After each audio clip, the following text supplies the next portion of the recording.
السلام عليكم، عاملين ايه يا بنات؟ يا رب تكونوا بخير. النهارده هنعمل بقسماط سهل وسريع وارخص من اللي بنجيبه من بره 100 مره. انا مش عارفه هو غالي ليه، وهو بشويه دقيق وميه وخلاص.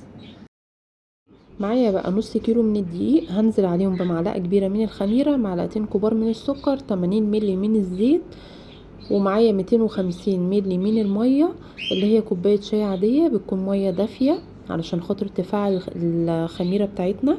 بنزل بيها تدريجيا على الدقيق، وهعجن فيها لحد ما تكون لي عجينه ناعمه كده، تكون طريه ومتماسكه متلزقش في الايد. اعجني فيها. العجينه سهله جدا، ما بتاخدش مع مجهود ولا اي وقت، وممكن تعمليه في اي وقت بصراحه، ما بياخدش مننا اي مجهود. بس هفردها كده واغطيها بكيس وهريحها بس 5 دقايق في الجو اللي احنا فيه دوت. بس ما بخمرهاش، انا بريحها بس. بجيب بقى هنا معايا 3 معالق من السمسم، بنزل عليهم بمعلقتين كبار من الميه. انا بخلي السمسم يشرب من الميه بتاعتي علشان لما يدخل الفرن يستحمل درجه الحراره، وما يتحمصش بسرعه ويطرقع ويطير من على البقسماط بتاعنا. انا هنا لما قسمته هفرده بقى، وهنا بنفرده يا بنات بكف ايدينا مش بالصوابع علشان خاطر يطلع كله سوا واحد. هنا بقى لو عايزاه يكون مليان شوية ما بترفعهوش قوي، عايزاه يكون رفيع بترفعيه شوية علشان هو بعد كده بيخمر.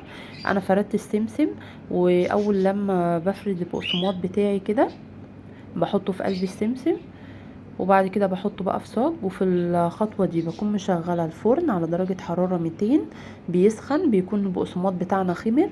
بدخله دقيقتين بالظبط، بوطي عليه لدرجة حرارة 150 علشان خاطر يتحمص براحته.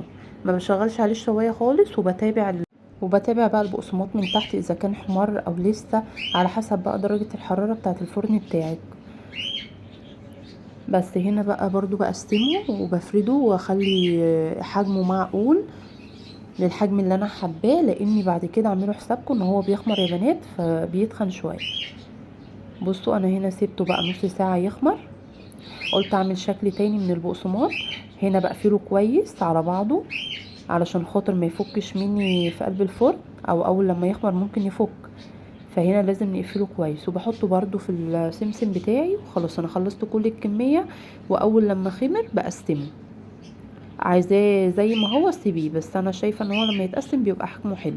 وعملت منه برضو البقسماط الساده. بصوا جميل جدا بصراحه، احلى من بتاع الفرن كمان، وحاجه نظيفه مضمونه انت عاملاها لعيالك بايدك. ولو وصلتي معايا لحد هنا بشكرك جدا، ما تنسيش بقى تدعميني بلايك وشير وسبسكرايب.